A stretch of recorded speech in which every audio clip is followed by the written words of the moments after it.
Namaste, beloved Sadhguruji from Sweden. A question about human love. I am since 2 months in a relation, and I see the tendency to become more interested in mind than in peace. So then I can see right away when you see this tendency, when you see the tendency to be more interested in mind, then ask yourself, what has mind brought me and what is peace for me?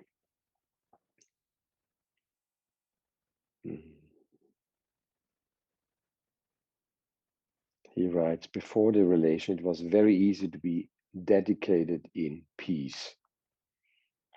Yeah, that's what many people experience when they are alone. When they're alone, there's peace or a kind of peace. Some people are lonely, but some people, they are accustomed to their comfort zone and they feel good there. And then once they are in a relation, suddenly all this horrible stuff pops up, no? Which one thought is already long, long gone.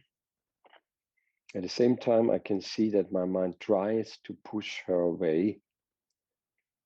It's this kind of thing. I want to be alone with my enlightenment.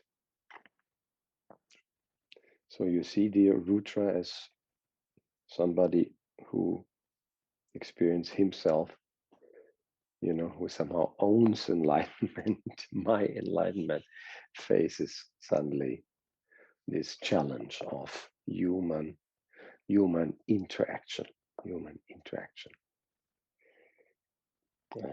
you're right, I know in my heart that she is definitely not a problem. She is the most easygoing girl I've ever been with.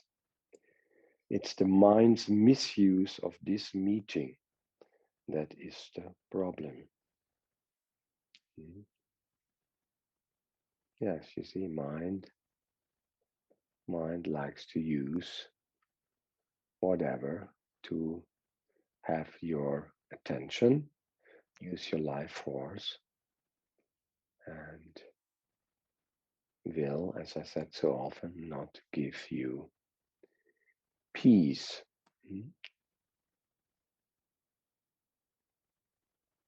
Rudra writes further, I remember asking you at our beautiful Swedish beach sauna in Sylt if I should avoid relations, and you said it is not up to me to choose. I would be deeply grateful for your clarification. Love, Rudra. Yes, I remember very well when we were in the summer in this retreat, when we could still travel and meet and host retreats, live retreats. Now we have also a live retreat, but via this medium. And then at that time, we could sweat together in a sauna that was on Sylt, and quite some of you from the Swedish Sangha were there, and you asked me these questions before we were running down through the dunes into the ocean, the North Sea, which was rather fresh, even it was August, rather cold. And there, when you were in the ocean, you were not troubled with this kind of challenge, problem. You were just like shivering a bit and enjoying the refreshment of the ocean. I remember very, very well. Well, look, first of all, when you are in a relation, as you call it, you are relating with someone. In this time, it is a woman. You call it her an easygoing girl, the most easygoing girl you ever met. I suppose she's not a young girl, but a woman. And that would be the first thing that you communicate with her about your challenge. I mean, if you tell this woman, you're the most easygoing girl I've ever met, that's already a beautiful compliment. That will be wonderful, and that will be an exchange of love already. And if you then even have the courage to tell that you're not only in my enlightenment, but you are challenged, your mind is troubling you, then of course you appear maybe not as the super experienced Advaitin, but as a man who accepts also there's a mind who tries to steal your peace. So you're honest with her, and honesty is beautiful, beautiful field of communication in a relation. Ship, then the ship can flow, the ship can cruise somewhere. There's no honesty, then the ship sinking down, into the mud of the low tide and cannot move. And then the mud starts to stink. So that would be beautiful if you com- communicate with her instead of pushing her away, which is actually pushing yourself away from truth. Mm.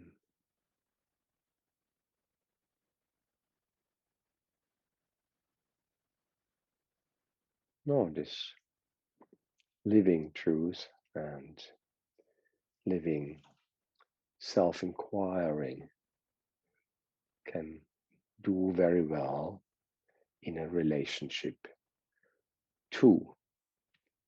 There, it's not wrong to be in a relationship.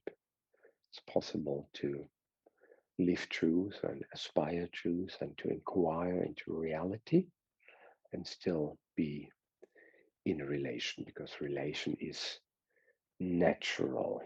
It's natural to meet as woman and man and to share life and to help each other and support each other, to care for each other, to love, to communicate.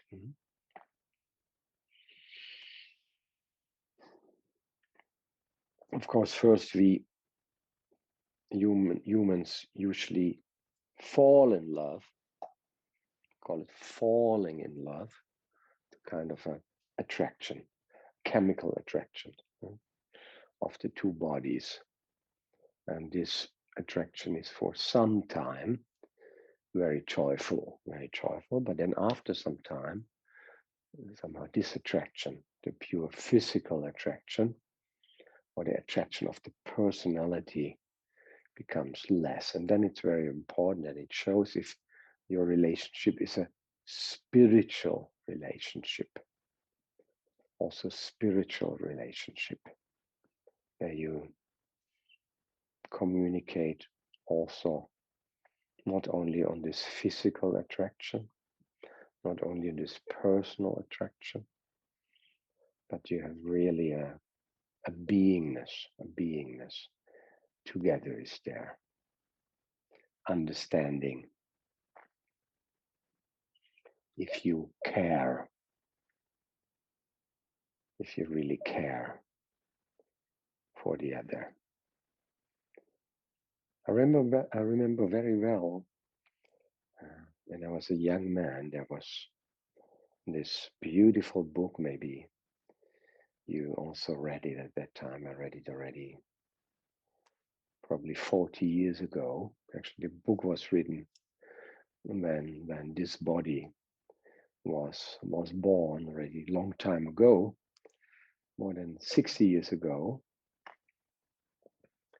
or 60 years ago. by a German philosopher and psychoanalyst called The Art of Living, the art of loving, not the art of living, the art of loving, die Kunst des Liebens, so that you not understand love only as a feeling which one is exposed to, somehow it happens to you. Therefore, I told you that time in the sauna, it will happen anyway. If it has to happen, it will happen. It's not up to you to say, I fall in love or I don't fall in love. It happens, you see, this happens if it's meant to happen. But then this philosopher, he wrote in his book that love is a skill. Speak now about human love. Don't speak necessarily about his spiritual love, which Papaji expresses in his beautiful poems. It's this human love as a skill which we also develop. It's something which we can learn. We can learn to communicate, can learn to listen, and we can practice that also. And somehow this skill can alter also within a lifetime. Somehow, sadly enough, in many relations, it's the opposite direction, that this ability, this willingness to care, the willingness to listen becomes less and less. And the person again retreats in his own reality, which some feel as this is my enlightenment, this is my world, this is my space, that's how I am.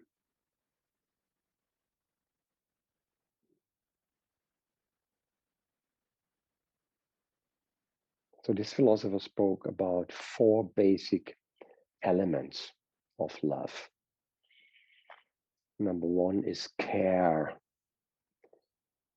You care for that which you love, and you love that what you care for. So if this is this woman, this is a beautiful exchange. So we we have, of course, we make often the joke, at least in Germany, that a man cares most about his car, isn't it? So he takes care of his car, and of course he loves the car most. What he takes care of, he loves most. So we make often this joke in Germany that a man loves the car more than his wife or his partner. Why? Because there's caring for something. It's an object. It's an object. And this object gives him joy. He loves the object. And therefore he takes care. But how if there's not only caring yourself, you can also speak in this retreat about self-love,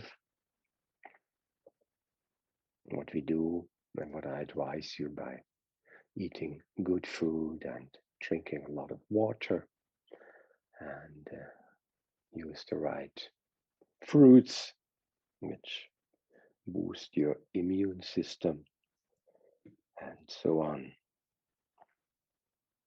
But then,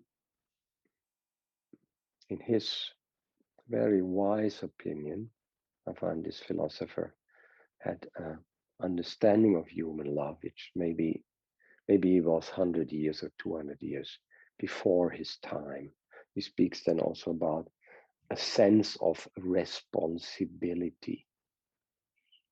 Human love is a responsibility. We know that when there's a child, when we have children, that this is definitely a responsibility, but it's also when we are with a partner. What does a partner means?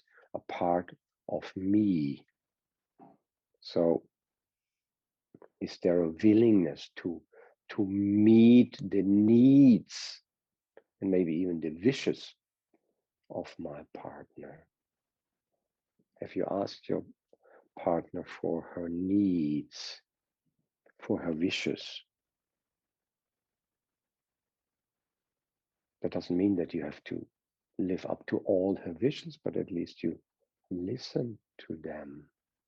You give her the space to express, maybe even first to reflect what she needs, what she wants. And like this, you find what you need and what you want. You dare to express suddenly what is your need. So many out there have never expressed their needs. They did not dare to express their needs to the mother and not to the father, and therefore also not express this need to the partner. And once it is expressed and maybe lived, even then it can transform and show that this need is not such a unending need or unending desire. Just by speaking about it, just by expressing it, exchanging it, it reaches fulfillment, it disappears. And what is also meeting responsibilities, of course, being there, for this partner, that the partner knows I can trust Rutra, I can trust whoever name we give now. He's there for me. If there is a need, it's not just a flash, just a little happening, and then it's over again. No, there's a human, human exchange here. And the most important, of course, in all that is respect. Respect for the other. Respect, the word already, there is speculo in it, the mirror. So you look somehow, you look back to yourself, how you treat the other. Do you respect? Do you respect your partner? Do you support not only how your partner is now, no, what your partner is growing to? Especially women like to grow. Women are in a flow state of love, and I hear very often from women why they left their partner. They say this spiritual life unfold in me with other needs, with other loves, and my partner blocks that. My partner is not growing with me. He has no interest in this field. He's even keeping me small, wants to keep me small. So this is also to support your partner in whatever development. And that is beauty. That is communication of love. So it's also a human realization, might not be the ultimate realization of transpersonal, universal love, but of human love realization, that you are willing, that you're interested to hear, to listen, to ask, what does my partner want? Where is she? Where is he?